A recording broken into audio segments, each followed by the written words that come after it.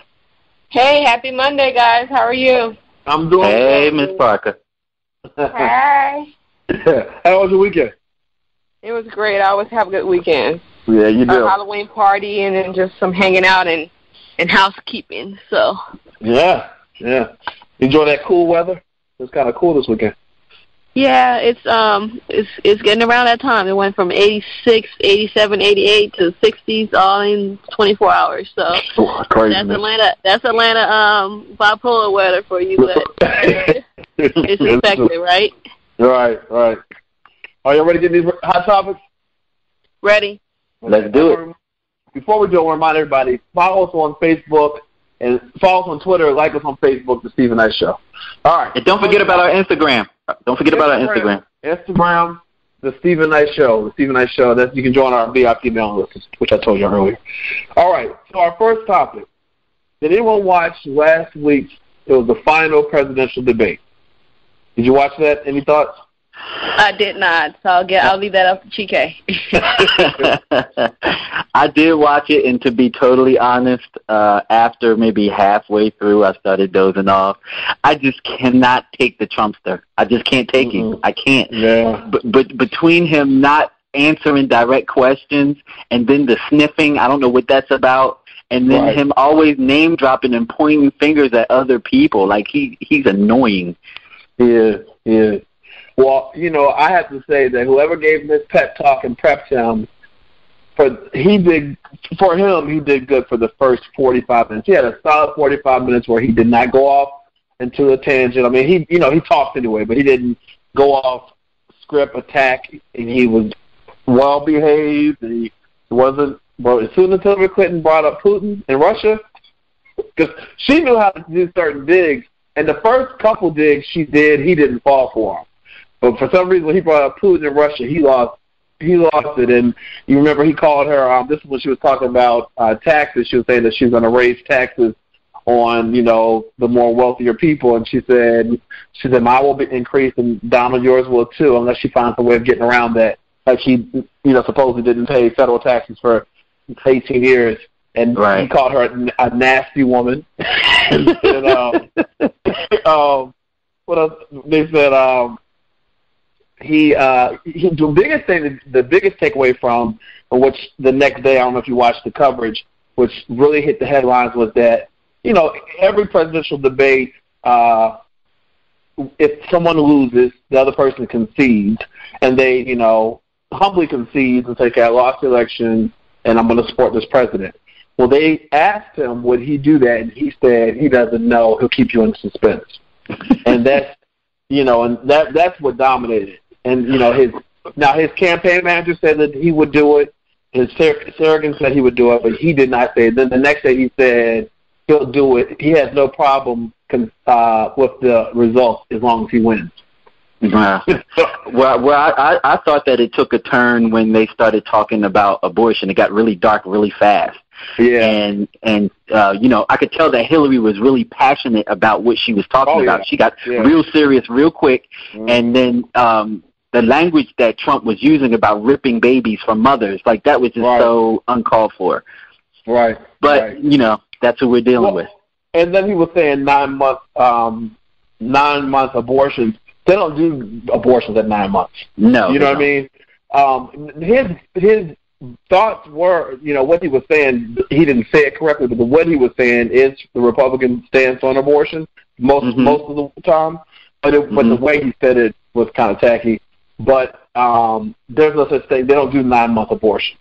So that's what he kept saying, and that didn't make any sense. But anyway, go ahead. Yeah, no. I was going to say I'm sorry. Go ahead. No, I was going to say, even in that, throughout the debate, you can clearly see that he doesn't have a full concept and grasp or knowledge of the law, whereas Hillary does, and she was answering the questions based on the confines of the law, and which we have to abide. And he has no concept of that whatsoever. Right. What were you about to say, Ms. Parker? And y'all know I'm the documentary queen. So a couple of weeks ago, a documentary on Trump and Hillary, I think it was called The Early Days, came on PBS, and I texted Steven, but I watched it. And pretty much that he learned at an early age to never admit to defeat. So he met an attorney. His very first attorney was a very big, and he was really well known in New York in the business world as far as winning cases. And he was known for being tough. And so Donald Trump actually modeled himself after that man. Like, he became his mentor for 20-something years and modeled himself over him, modeled his behavior, to be similar to his. And the whole thing was that the very first case was when Donald was sued in New York City for allowing his property managers to write down black, Hispanic, white on the applications for people to stay in his home. Like, he really didn't want blacks or Hispanics in his properties when he started buying public housing and all those things. So he made it okay for them to write those things down and deny them. So they sued. He lost. The city sued, and people on behalf of the tenants, he lost. But that was the first time where he showed that he had really became that man, because that man was known for never admitting defeat. Even like all the cases he ever lost, he never admitted that he lost the cases, even though he lost like clear as day. Because in court, you either win or lose. There is nothing in between. Right. But he never admitted any defeat, and so that's what Donald does. Like, he doesn't admit to ever losing anything. Exactly, and just like now, what he's doing, all he did last week, he set the tone, because he doesn't want to come off as a loser, obviously, that the media is rigged. And Hillary did a great job at the debate last week, calling him out on that. She said that when he didn't win Emmys for 3 years in a row, he didn't win an Emmy for Celebrity Apprentice, he said the system was rigged. When he was losing in the primary, for the Republican primary, the system is rigged. Now that he's behind in the polls in the presidential campaign, the system's rigged. She said that's his way of thinking. He can't understand that you just don't win all the time. You know what I mean? Right. But the polls did say that Hillary was the clear winner. The national polls, not the little small polls. The national polls said she won the debate. So that means she won 3 in a row, and that's a big accomplishment. But the beautiful part to me was when he basically put out there that she had 30 years in government and did nothing, and then she pointed out what she did in 30 years versus what he did in 30 years. Right. That was beautiful. And she said, well, I was in the situation room, plotting on bin Laden's assassination, you were hosting Celebrity Apprentice. I mean, Hillary came right. She called him a puppet for Putin. Mm-hmm. Yep. She did. I thought she came out right. And they said that this debate, she showed more, as opposed to just saying things, she showed passion behind what she was saying. Yeah. And it made her look more presidential. I was watching on CNN, they had a body language expert. Even the way that she kind of laughed when she said things, she didn't do it with a, they said the way she did before was more like a stuck-up kind of laugh. But this one, she did it like she knew that she was getting to him, and she meant what she was saying. I don't know if any of you guys seen the Instagram post yet. They show a picture of her because when he's talking, she's making notes. And at the debate, she's making notes. Yeah. Well, they had a picture of her, doodling down in her notebook, and then they showed what she was doodling down in her notebook. Of course, it was a joke, but they had her making out her party list of who she was inviting to her party once she won. Yeah, right. I actually posted that. I posted that last week. So go on my Instagram, shout out Stephen Knight 32. Anyway, all right. So let's move on. Everyone vote. I voted on Friday, but everyone make sure you go out and vote, especially if you can do it early because the lines will be thick. But definitely go out and vote and let your voice be heard. All right. Next topic: Kanye West. So his latest concert rant was probably his boldest one yet. He blasted his big brother, Jay-Z, for some very professional and personal issues he has with him right now. Kanye West concerts are guaranteed to deliver one of two things: great music and epic rants. The latter was the show stealer and the Seattle stop of his recent extended St. Pablo tour. In fan-captured video, West can be heard airing out Jay-Z, blaming him for everything from Apple versus Tidal streaming music wars to the children not playing together. He says, "Y'all ain't get what y'all was supposed to get from me and Drake because of some Tidal Apple Music BS. This got me tight, yo. Every time I perform in words in Paris, I think about it. I think about the politics and the BS." He said the words. I'm just, because we're on this station. I think about how hard I go for music, for art, for y'all fans. How hard we go. He also revealed why Jay-Z did not appear on Drake's Pop That saying Jay stayed off the song out of loyalty to Meek Mill. He said it went into some Tidal Apple political about percentage of songs. I can't take this, bro. Our kids have never even played together. So what are your thoughts on Kanye being so vocal about his thoughts and whatever regarding Jay-Z? I mean, he's an artist. That's that's his artistry that he wants to get out to his fans. Obviously, there was some politics involved behind it. The particulars of that politics, we don't know, but it happens. This is the music business. Stuff like that happens. I don't think that he should have done that way, but maybe he felt that passionate enough about it to vent. He wanted to vent. I mean, I love the fact that he's a passionate man, but that he is overly emotional. It's like you can't just wake up one day and start telling all the business. You know what I mean? Like, for a man, I just think that's just so unattractive. Like, I love his passion, but I think there's a different way that he can channel that passion. And I just don't believe in airing all of your stuff out there, especially when you know the public is going to eat it up. Like, sometimes I'm not sure if he, and I understand him. I understand how you could be that passionate, just want to tell, because I tend to be the same way. But first of all, I'm not famous, and I'm not a man. I think for a man, it's just, the characteristics just sucks. He's just so emotional. Like, I think he just allows the emotion to take over, and I don't think that was planned, just like his other rants are not planned. But I think he's just an emotional person that most of the time he can't control it. Mm-hmm. And then with the other component about that, too, is what happens in your personal, in the industry, unfortunately, it affects your brand. He knows what that feels like firsthand. Why would you do that to someone else and you don't like it done to you? Right. I just don't see why he would go down that avenue. Yeah, exactly.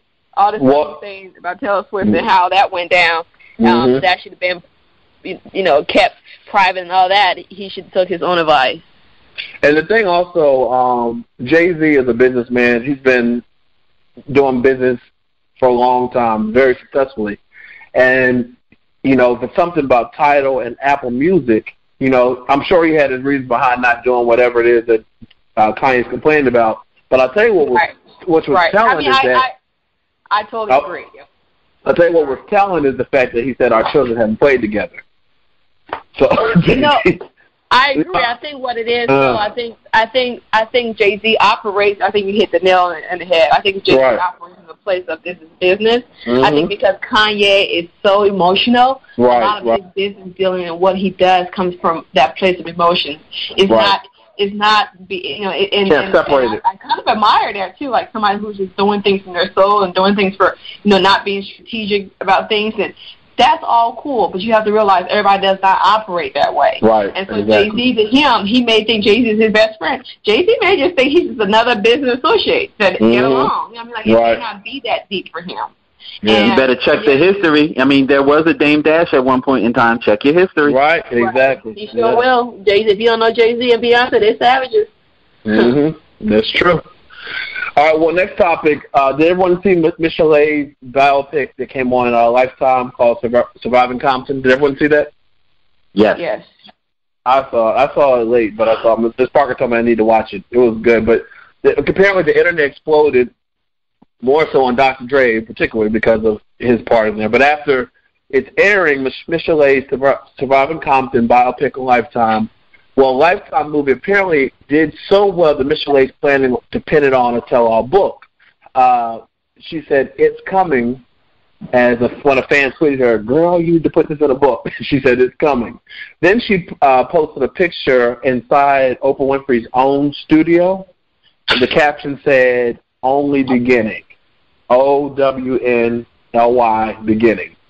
So what do you think about Michelle, the movie, and we think about her, coming back on us like this?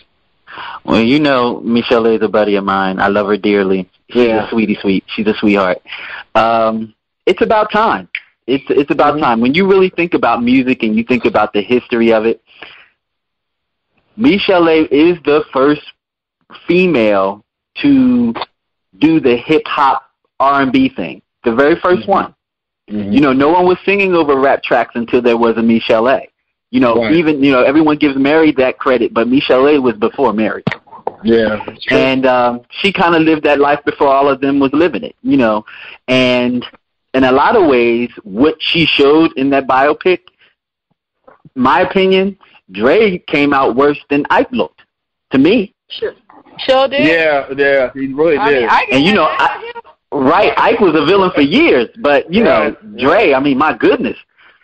So, you know, I'm happy for her. She's a woman who's been through a lot of depression. She suffered from a lot of mental issues, you know, just through the course of her life.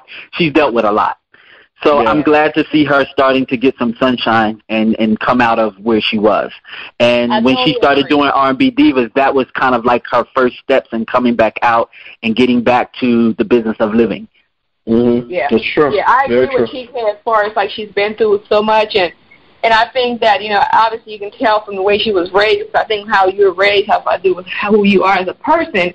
If somebody's telling you that, you know, as a woman, it's okay for your husband to beat you, that's how he shows love, you're already growing up with a mentality that's not healthy. And, you know, having an unhealthy state of mind leads to mental illness. So I definitely see, you know, what Chike is saying, that, you know, she's been through a lot and it's really time for her to shine. And I think everything that we go through somehow has to do with our destiny and our purpose. And even though it may look like the worst thing that's happening, it is part of our purpose. So I think her going through all that beating and all that stuff, she may have thought, you know, her singing career was it, but look now. You know what I mean? I think this is probably what her purpose is, giving a voice to domestic violence. My only advice would be moving forward is that she does not play the victim role too long, because there's a point where it becomes where it's like, okay, well, we understand and we don't condone domestic violence, but then now we want to see the person who survived the domestic violence and not that victim mentality. So I hope she doesn't go down that route where it's like, look what he did to me, but more so, look at my strength. Exactly. Look how I've endured, and look how I've come back, and look all the things that, try to break me, but here I am, and where she got that strength from and how she came back. More that type of story than, what he did and he's bad and all those things. Right. Well, hopefully that's what the fact that she's meeting with Oprah, the own staff, the own team, hopefully that's what Oprah sees in her, and that's where she's headed. But I agree with you, Ms. Parker. And real quick, while we're still on that subject, can I just shout out to a friend of the show, Phil Thornton? Phil Thornton has been on the show, and he is the one that executive produced that movie for Michelle A. So shout out to Phil. Shout out to Phil, yeah. I didn't know that. I saw him posted on Facebook, but yeah, definitely shout out. We'll take a quick commercial break. When we come back, we'll talk about Denzel Washington. Is his marriage come to an end? And also, we're going to talk a little more about Mary J. Blige and her divorce. More revelations have come out after.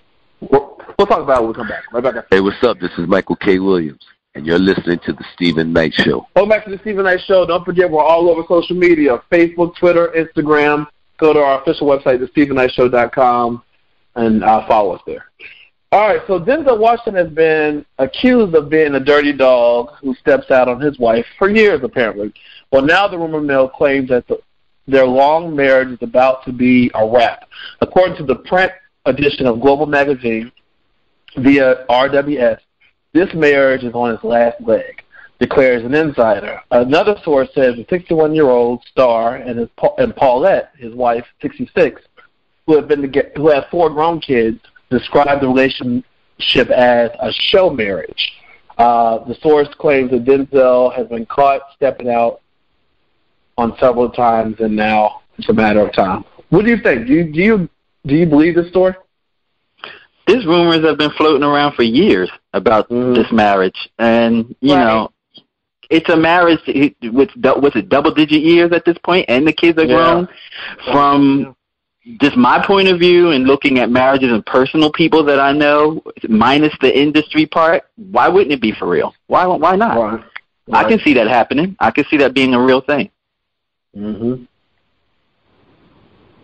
Yeah, I mean. Yeah, I think. I mean, it sounds about right. I just hate to see people's personal lives in the news like this. I always tell my friends that I've been through divorces that I have a hard time with breakups. I can't even imagine a divorce. So, but it has been a rumor that even Sanaya Layton was with Denzel at one point, went to his house to confront Paulette, and she said, "You're not the first one, and you won't be the last." You know what I mean? So I think that they have probably always had kind of an understanding, but I think too, as a woman, that breaks you. You know what I mean? That breaks you down because we're an emotional creature. We feed off emotion. We feed off of being in love, and we don't want an arrangement or understanding. No woman wants that. But I think that women put up with it for different reasons.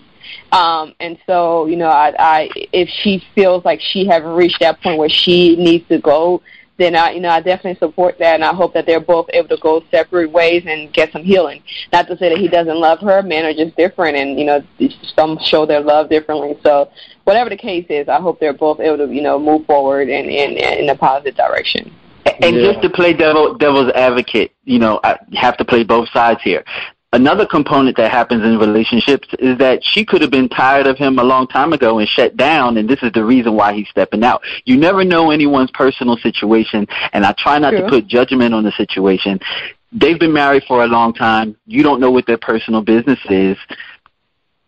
If it ends, then it's probably supposed to end. Yeah, that's true. That's with 4 kids and a long marriage. We do wish both of them whatever peace and love they deserve moving forward. Right. All right, last topic. So Twitter was in an uproar after report surfaced. We talked about Mary J. Blige and her estranged husband, Kendu Isaacs, last week. But anyway, Twitter was in an uproar after it surfaced that Mary J. Blige's estranged husband, Kendu Isaacs, was demanding almost $130,000 monthly in spousal support. And he have several seats. And so, Ms. Parker, and Ms. Parker, a lot of people felt the way you felt prior to the breakdown of everything, that, this happens. Women do it all the time. This is the breadwinner, whatever. I still feel that way. Yeah, right. So I've always been like, as a woman, as you know, speaking for me personally, let me just say me personally, and then stop saying woman because every woman is different. But for me personally, I think that a man that asks a woman for money that's just not manly to me. That's just from my opinion. But also I understand that for decades women have been getting money from men because they were the breadwinner, they had more money. So why can't that be reversed for a man? So I was in support of him getting money, and I am in support of him getting a lump sum. But the stuff that he asked for is totally ridiculous. Well, let me read down some of the list, okay? So he wants $8,000 a month for a personal chef, $3,200 a month for a personal trainer, $1,000 for clothing allowance, $5,000 a month to continue paying his parents each month, $71,000 for rental properties, $5,000 a month to support his 2 children from a past relationship, $2,500 for auto expenses and transportation, $100 for maintenance and repair on his properties, $57.32 for groceries, $21,677 for charitable donations, $10,000 for entertainment, gifts, and vacations, $100,000 in attorney fees, and $30,000 for accounting fees. And that totals up to be what? It's supposed to be $130, but some people are saying the math's a little off, but that's supposedly the breakdown. The $100,000 I think he meant.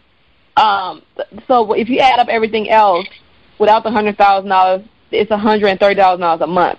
Now, if you add $100,000, it's $200,000. But I think what he's saying is he didn't pay his attorney fees and on top of things monthly. Yeah. Okay. So if I was the judge, he would get half of that. I would break that in half. The $130,000, we would split that in half, and that's what he would get. You need to pay him monthly. What man asks for a monthly allowance? The only reason that I'm agreeing to that is simply because she was his job. You know, that was his work. I totally get it. But why wouldn't he just, like other people I've seen done this before, I want $50 million or $20 million, whatever the amount is that he feels like he deserves. But I think that just takes away his manhood for him to say, I want a monthly check. Like, that's just a monthly check. No, it's not your job, sir. What? Well, it's the reverse of alimony. That's what alimony is. Did you see what he wanted on there? So he wanted $5,000 or something ridiculous. Because he wants to be kept in the lifestyle in which he became accustomed to. That's what he wants. She's not responsible for your parents. No, she's not. That's why I said half. You would get half. And that's for a limited time only. I would put a time cap on that. Well, here's the thing. So I posted this on my Facebook page, and a lot of people going in. Most people said that it was crazy, but a few of the guys said women have been doing it for years. But I also posted an article, which I happened to see that same day. The Cancer Center of America, their attorney for that cancer center, his ex-wife, and they've been going through this divorce for 8 years. She wants $400,000 a month. And so when he met her, he was divorced when he met her. He was in his late 40s or early 50s. She was 26. They got married. They had a couple kids, but she moved out. She filed divorce with him, but she wants $400,000 a month. And I think these divorce judges need to come up with a plan where if they're asking for ridiculous stuff that you can pay out of your regular alimony money, that's just dumb. Like, why would you ask Mary J. Blige to pay for your mom and dad living costs? Like, who and children from other? Yeah. Well, in a decree, in a decree, that little part about keeping me in the lifestyle that I'm accustomed to, if that was part of what was happening, a part of your lifestyle, then that is a part of your lifestyle. But the true alimony allotment is only there until you find another partner, until you get married again. Once you get married again, all that stops. But that's what I'm saying. It should be a cap on it. There should be like so many years. Mama.com. Hurry up, do something. But here's the thing. He wants $21,677 for charitable donations. Oh, no. Yeah. First of Goodbye, all, brother. No, no, sir. If you don't have it yourself, if you don't have your own money, you begging for money to pay your parents. You don't even get charity nothing. I want you to give money to me so I can give to someone else. Right. And then he wants. That's being ridiculous. He wants, what was it? I'm sorry, $5,000 a month to support his 2 children from another relationship. Nope, not at all. Nope. This dude is tripping. Well, listen, I'm telling you. Well, the thing is, they had a prenup. He's contesting the prenup. So I guess this is what he's contesting it with. Hopefully, they stick with the prenup. He might get a lump sum from that. Yeah, that's what's going to happen. And keep it moving. And the thing about the prenup is probably whoever filed for divorce. It depends on. Mary filed, right? Mm-hmm. Okay. Yeah, Mary filed because he cheated. Yeah, but then he's the one that say that he didn't. He may not get anything. Right. Because usually in a prenup, they can even with the cancer center attorney. It was if they stayed married for 7 years. Now, this one was smart, though. She divorced him on year 9. That's why she wants all the money. But like with Janet Jackson and her prenup from the billionaire guy. Yeah. If it's his fault, why they get divorced, she has to get $50 million. Yeah. Well, anyway, I wish Mary all the best. I mean, I wish Kendra the best, but Mary J., she seems like a very humble person. I mean, we're all flawed, but she's like a humble person, someone who's worked on herself for years. Hate to see her in this situation, but I hope that she doesn't lose any money that she does, that she doesn't have to give him any money he doesn't deserve, because he was her manager. But if you've managed Mary J. Blige, you can get you another artist that you can manage. He said he was her secretary, and what else? That's what they said. Love her in the secretary. Yeah, I messed up my favorite Mary J. Blige song for life. All right. Well, listen, y'all. Love her in your secretary. And I love her so hard. That's all that. I know. That was hilarious. Well, listen, as always, thank you so much for Hot Topics. Have a great week, okay? Yes, sir. You too. And when we come back, Mr. Michael Williams, right back after this. Okay, hey, this is Darius McCary. Welcome back to the Stephen Knight Show. Michael Kenneth Williams is one of television's most respected and acclaimed actors. By bringing complicated and charismatic characters to life, often with surprising tenderness, Williams has established himself as a gifted and versatile performer with a unique ability to mesmerize audiences with his stunning character portrayals. Williams is best known for his remarkable work on HBO's The Wire. Now he's continuing his role as executive producer for the project Unjust Justice, the Jimmy Rosen tapes. Please help me welcome Michael K. Williams. Welcome to the show. Yeah, brother, thank you, man. I appreciate that. Thank you very much. Thank you. Thank you. It's an honor, like I said before, to have you on the show. I grew up watching The Wire, loved it, and followed your career, so just to have you on, I want to thank you for that. Thank you, man. I appreciate that. You know what I mean? Yeah. Well, I was doing my research. No, go ahead. You said you were doing your research. I was doing my research, and one thing I did know about you is that you actually began your career as a dancer, a professional dancer. You did tour for Madonna and George Michael. Tell how did that all happen? Well, those jobs were just music videos. Okay, music video. Okay. Yeah, how did you get started? Excuse me, I'm sorry. Yeah, I mean, basically, it was I was a street kid. You know what I mean? Street dance out there, in the clubs and stuff in New York City. And around the time I got cut in my face, I was, I got looked at in a different light, and all of a sudden I became interesting, to the various photographers and directors, and they wanted me to play these bug roles in various music videos, I was still dancing, and, I caught the attention of Tupac Shakur, and, he had me come in and read for this film he was doing in New York called Bullet, and that was my first acting role ever, and then I got really, really lucky and got introduced to the off-Broadway theater world in New York City, man. Like from the Mama Theater to National Black Theater in Harlem, and that's where I really honed in on the craft, if you will, and from there, I started going out to the world, and staying on my grind. And, one audition after the other, and then things started to really happen for me. I hit a small little wall you know, I would say around in 2000, you know, I my dance career lasted, I would say, from 2000 and I want to say 6 or 7 to like 2008. No, I'm sorry, 2003 or 4 to like. No, sorry, I'm bugging.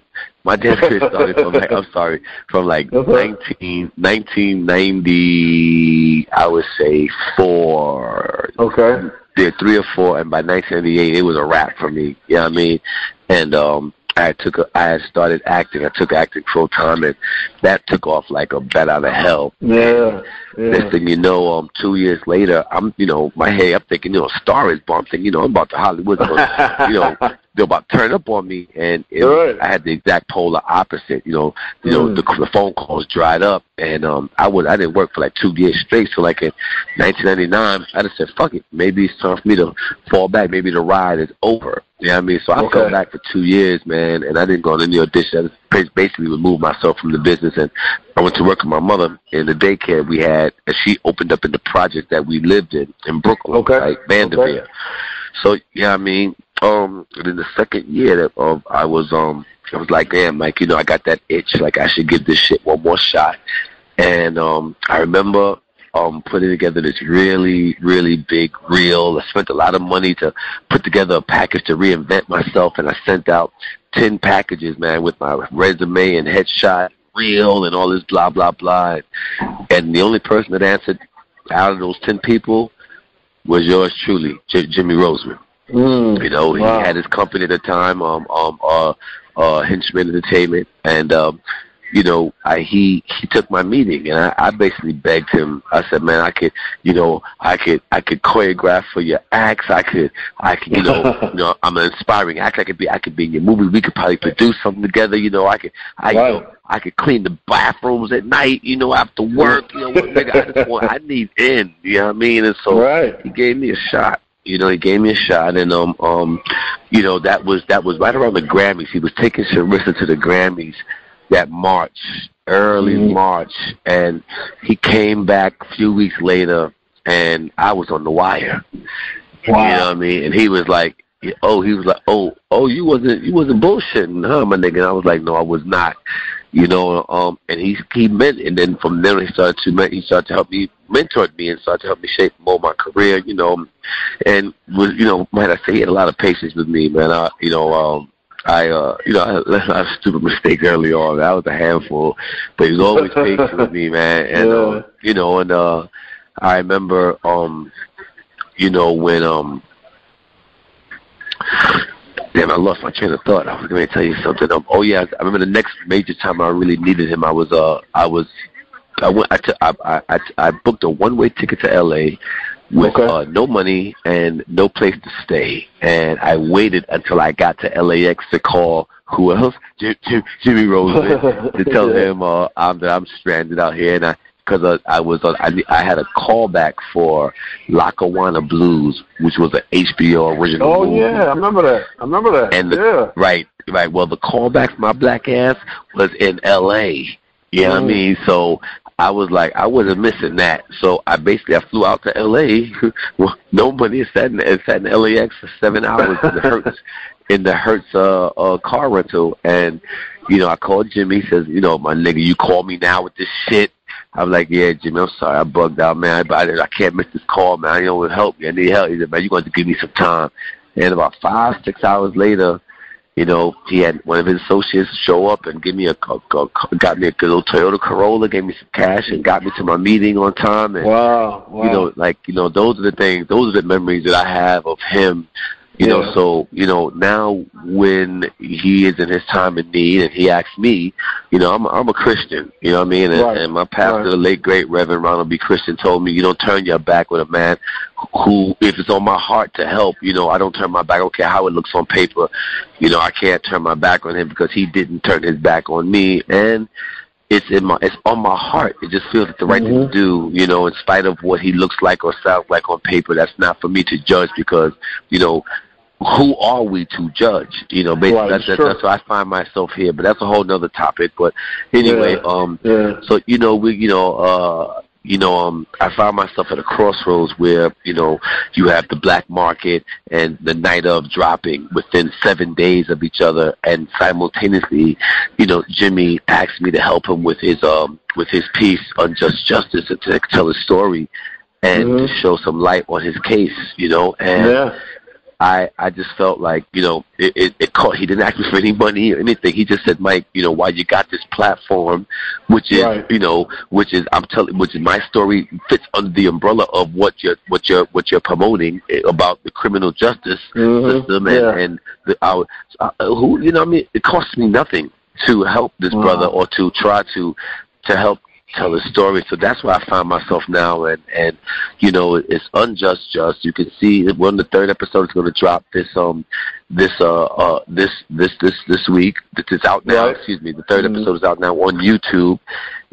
And I'm not anybody's judge or jury. I'm not an advocate for anyone. All I'm saying is, I do love this brother. Like he's my brother from another mother. My memories of him are fond. Very fond. I've known Jimmy for over 30 years of my life. Grew up in the same neighborhood, and I'm proud to say I'm a part of his family. When we come from in Flatbush, no one gives a fuck. So for him to have gotten this far, mistakes or not, who the fuck again? Who are we to judge? Who hasn't made a mistake? All I'm saying is he's saying that there's been some foul play, and if I could use my platform to help for us to take a look at what he's saying happened, I think that that's the least I can do for my brother, man. And so I find myself here now with this, and we're gonna take it a step further, with not just about with Jimmy anymore. I'm in the process of creating a piece on criminal justice reform, where I'm going to follow the lives of 5 people who has affected my life personally. Jimmy being one, my nephew, Dominic DuPont, being another, my cousin, Niven Taylor, being another, Felicia Snoop Pearson from The Wire being another, a childhood friend of mine, Darryl Wiles, being another. So these 5 people, if we look at their mistakes, their relationships to the judicial system, and what has been their experience post their relationship, we will get a clear, an unapologetic, and fair, I believe, look at our judicial system for the last 20 to 25 years. Split that and how. Yeah, can you put up my plate, please? I'm sorry. And how it has affected our community. And when I say our community, I mean my community. That's where I'm at with it. That's pretty much it. I've noticed you've done a lot with, shedding light on the judicial system and the disproportionate number of African-American men, you and myself, who were just treated unfairly. And so what did you think it was this story with Jimmy that made you really want to do more work, shedding a light on that? Or what it was like a fucking tsunami, like a perfect storm of events that happened. Again, you could not have paid for the more like planetary alignment timing. With Black Market and the Night Of, 2 completely different networks, 2 completely different genres of shows, but that live in the same world, dropping within 7 days of each other. The number 7, powerful number. I deal with mathematics, so I'm gonna take a dig. So I'm looking up, I found myself. I said, how did I get here? Why did President Obama invite me to the White House with an ensemble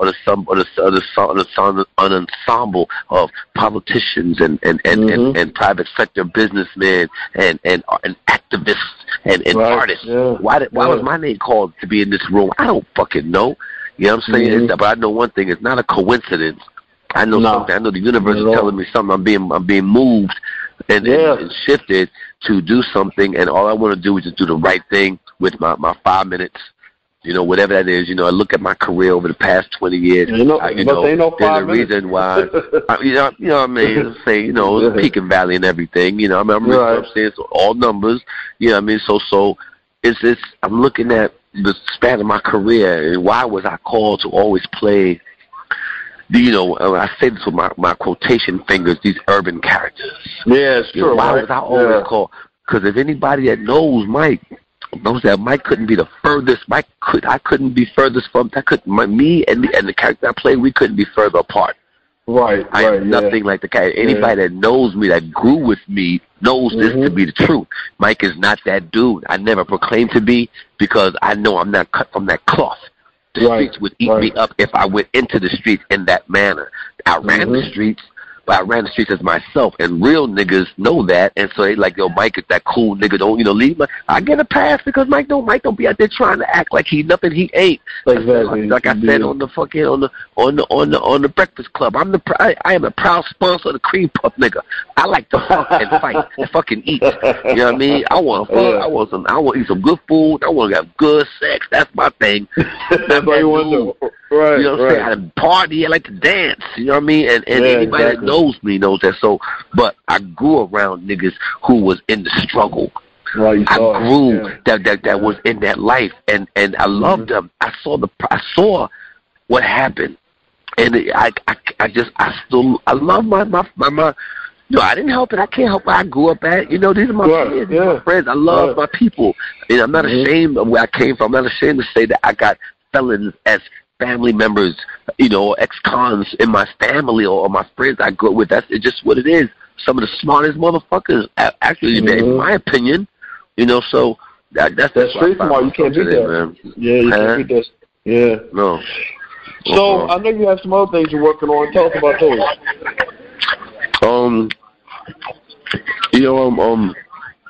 I got to really start my production company, Freedome Productions, FREEDOME. It's been around for a minute, but now we're really starting to gear up and putting forth some content. I just bought the book called Bishop. We sold it through Viceland, and hopefully I'll be in production next year. I'm very excited about that, and I'm just on the campaign tour, man. Between what's coming out now with again Assassin's Creed that's going to be dropping in December 21st. Really excited about that, man. Opposite of Michael Fassbender. Marion Cotillard, Jeremy Irons, and just a swarm of excellent, stunt actors and these up and coming actors from Europe that I had the pleasure of working with there in London, man. And and then in February, I got this mini series that I'm very proud of called When We Rise, and it's an autobiography about the lives of 4 people, 2 men and 2 women. All of them are gay. I portray a real life human being by the name of Ken Jones, who I had the pleasure of meeting. I call my big brother to this day, man. And he fought a lot of wars, man. He was on the front line of a lot of wars, and this man is 65 and still standing, man. He was there on the he's a military man, ex-Navy, Navy sailor. He fought the Civil War, black dark-skinned man from Jersey. He was there when the Civil War shit was going down. He was there when gay bashing was going down. He was there when AIDS hit the streets of the Castro. This man has fought 4 major wars, and he still has the audacity to smile and tell you life is good, man. And they told this man he had 30 days to live, full-blown AIDS, man. He's 65 and fabulous, as he actually say it. So that's what that's coming out from ABC, man, in February, man. I think that's gonna be a game changer for a bro. But I'm just riding the wave right now, man. But again, I'm gonna end with this, man. Please, look out for Unjust Justice. It's on YouTube. The 3rd episode is out right now, man. It's the story of Jimmy Roseman, man. He's fighting for his life, and I think everybody deserves at least to be heard. To be heard, and make your own determination. Exactly. Exactly. I know you're on social media. Do you run your own accounts, or do you have people do that? Are you? Oh, no. I'm definitely. Yeah. Okay. My social media, it's BK BMG. That stands for Brooklyn Boy Makes Good. And you got to say it with the S. So all my Italian brothers out there, makes good. And you got to do it with the hands, you know, with the my eyes. You got to do it with the fingers like that. You know what I mean? Shout out to all my Italian brothers, man. So yeah, Brooklyn Boy Makes Good. BKBMG, and I'm on there. That's my Twitter and that's my Instagram, and that's me, 100% me. Y'all heard it here, y'all. This is Michael K. Williams. Thank you so much, man, for joining us tonight. I really appreciate it. Again, watch Unjust Justice, the Jimmy Rosman tape, out now on YouTube. Listen, we'll be right back after this.